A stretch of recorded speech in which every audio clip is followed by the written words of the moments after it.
Hollanda'da yaşayan kamp tanığı Kalbinur Sıddık Hanım, Çin polisleri tarafından aranarak şantaj edildi. Uluslararası medyada ve çeşitli ülke resmi kurumlarında Çin Komünist Partisi'nin 2017 yılından bu yana kamplarda milyonlarca Uygur'u keyfi gözaltına aldığı ve kamp içindeki insanlık dışı uygulamaları kamuoyuna anlatmaya çalışan kampın canlı tanıklarından Kalbinur Hanım ve diğer şahitler, Doğu Türkistan'da Çin polisleri tarafından rehin alınan aileleri üzerinden zaman zaman tehdit ve şantaja maruz kalıyor. Geçtiğimiz hafta Kalbinur Hanım'ın BBC'ye röportaj verdiği sırada uzun süredir görüşmediği kız kardeşinden cep telefonuna bir görüntülü arama geliyor ve umutlanıp açınca Çinli polisleri tarafından şantaj edildiği öğreniliyor.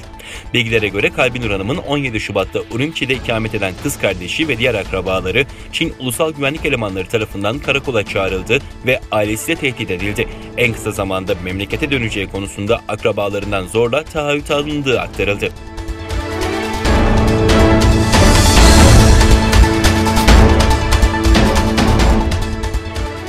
ABD, İngiltere, Kanada ve Avrupa Birliği, Pekin'in Doğu Türkistan'da soykırım ve insanlığa karşı suç işlediği gerekçesiyle Çinli yetkililere yaptırım kararı aldıktan sonra Çin medyası bazı Asya ülkelerinin büyükelçilerinden oluşan bir heyetin Doğu Türkistan'ı ziyaret ettiğini aktardı. Haberlere göre Şangay İşbirliği Örgütü Genel Sekreteri Vladimir Narov ve 20'nin üzerinde ülkenin Çin'deki büyükelçileri ve diplomatlarından oluşan heyet 30 Mart ila 2 Nisan günleri arasında Sincan Uygur Özel Bölgesi'ni ziyaret etti.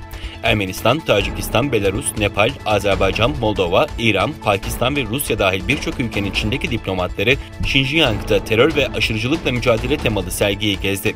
Heyet, Kaşgar ve Aksu'da farklı etnik grup mensuplarının evlerine de konuk oldu. Heyet üyeleri Çin hükümetinin terör ve aşırıcılıkla mücadele etmek için harcadığı çabaları desteklediklerini ifade etti.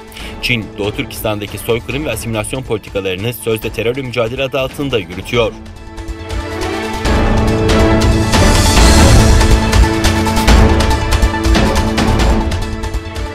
Facebook'un 533 milyon kullanıcısının bilgileri ele geçirildi. Bilgiler bir hacker platformunda çevrim içi yayımlandı. Business Insider internet sitesi bir hacker platformunda 106 ülkeden 533 milyon Facebook kullanıcısının telefon numaraları ve kişisel verilerinin çevrim içi olarak ücretsiz paylaşıldığı haberini yaptı.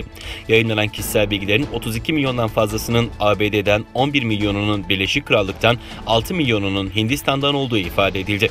Söz konusu bilgiler arasında telefon numaraları, konum bilgileri, doğum tarihleri, e-posta bilgilerinin bulunduğu aktarıldı. Güvenlik uzmanları verilerin bilgisayar korsanları tarafından dolandırıcılık için kullanılabileceği konusunda uyardı.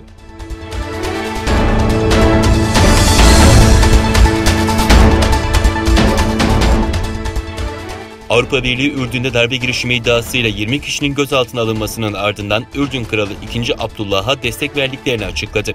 Ürdün'de dün akşam Kral 2. Abdullah'a karşı bir komplo girişimi nedeniyle üst düzey kişilerin gözaltına alındığı yönünde iddialar gündeme geldi. Washington Post gazetesi, Ürdün'de ülkenin istikrarına tehdit oluşturduğu gerekçesiyle 20 kişinin gözaltına alındığını ve Kral 2. Abdullah'ın kardeşi Prens Hamza bin Hüseyin'in de Amman'daki evinde gözetim altında tutulduğunu ileri sürmüştü. Türkiye Dışişleri Bakanlığı, Ürdün'de ülkenin istikrarına tehdit oluşturduğu gerekçesiyle bazı kişilerin gözaltına alınmasıyla baş gösteren olayları endişeyle izlediğini bildirdi.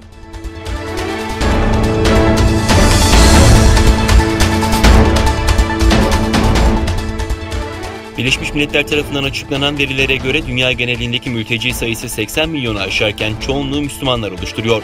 Birleşmiş Milletler tarafından hazırlanan güncel veri ve raporlar dünya çapında çok çeşitli nedenlerle yaşadıkları bölgeleri terk etmek zorunda kalan insanların sayısının 80 milyonu aştığını gösteriyor. 2019 sonu itibariyle bu rakamın yarıdan fazlasını, yani 46 milyonunu ülke içinde yer değiştirme ve zorunlu göçler oluştururken kadın ve çocukların süreçten en çok etkilenen kurbanlar olduğunun altı çiziliyor. İstatistiklere göre dünyadaki mülteci ve sığınmacıların çoğunluğu ise Müslümanlardan oluşuyor.